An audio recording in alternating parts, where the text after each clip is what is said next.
Okay, so let's dive into this really fascinating and honestly often misunderstood figure from Tibetan Buddhism. We're talking about a powerful female meditation deity, a yidam, who just grabs your attention with this incredibly vibrant, dynamic form. But as we're about to see, there is so much more to her than meets the eye, right?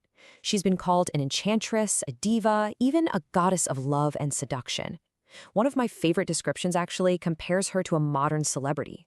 So who is Kurukulla really? And what is the deal with all this talk about her magic? And that right there is the central mystery we're going to unravel today. Is she just here for worldly desires, to help us get what we want?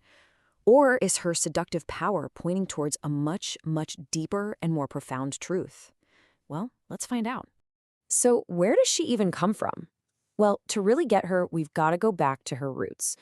Kurukulla probably started out as an Indian tribal deity, someone associated with rites of, well, magical domination, before she was welcomed into the huge and complex Buddhist pantheon.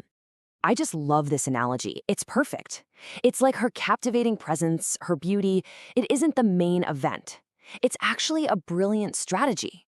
She uses this divine, enchanting quality to draw us in, not for her own sake, but to point us towards something really important, the Dharma, the path to enlightenment itself. Now, her appearance, as striking as it is definitely not just for show. It's this incredible visual language packed with symbolism. Every single little detail you see here, it's communicating a specific aspect of enlightened wisdom and compassionate action. For starters, that vibrant red color. It immediately connects her to the Padma, or the Lotus family of Amitabha Buddha. And that's the family all about compassion, about magnetizing positive qualities, and about enlightened speech. The ability to perfectly communicate the Dharma. And what about her four arms? Well, they show us she is anything but passive. She is a whirlwind of compassionate activity, holding these tools that aren't weapons of war. No, they're instruments of wisdom. She isn't just beautiful, she is a figure of immense power and purpose. And just look at what she's holding, a bow and arrow. But they're made of flowers. They're designed to pierce your heart, not with pain, but with a deep longing for the truth. Then there's a hook to gently draw beings out of suffering, and a noose, also made of flowers, to lovingly bind us to the path of practice so we don't wander off. And here's the thing, she's always dancing. This is not some static, stuffy pose. Her dance embodies the dynamic, joyful, and totally spontaneous activity of the Buddhas. It also points to the elusive nature of ultimate reality itself, of emptiness. You can't just pin it down. You can only experience it in this vibrant, flowing dance. So you put all this symbolism together, and it points to her primary role, her main job, if you will. It's an enlightened activity known as magnetizing. But what does that actually mean in a Buddhist context? It's probably not what you think. Yeah, see, this isn't about some kind of mundane magic to get rich quick or for selfish gain. It's about attracting and gathering all the necessary resources and positive circumstances, both inside of us and out in the world, that a person needs to really progress on the path to enlightenment for the benefit of everyone. And this activity, it works on a few different levels. Outwardly, yeah, it can help attract favorable conditions in your life. But inwardly, the practice is about magnetizing your own mind, transforming it into the compassionate and wise form of Kurukulla herself.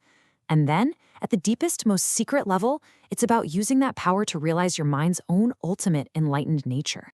Okay, but, and this is a huge but, there is a crucial catch. This powerful magnetizing activity, you can't just use it for whatever you want. There's one absolute prerequisite. And this is where all those misconceptions about her being a simple love goddess totally fall apart. And here it is. Her power only, and I mean only, functions when the motivation behind it is bodhicitta. This is that selfless, incredibly compassionate wish to achieve enlightenment, not just for you, but so that you can help every single other being do the exact same thing. Without that pure motivation, the so-called magic, it just doesn't work. This slide really gets to the heart of the whole thing. It's so easy to get the misconception that she's a deity you just pray to for a new partner or to win the lottery. But her real purpose, her true gift, is to help you attract what you need to become a better practitioner, to deepen your own wisdom and compassion so you can be of greater service to the whole world. All right, let's head into our final section and see how this all builds up to reveal her ultimate identity, which, believe it or not, goes even deeper than all this compassionate activity we've been talking about.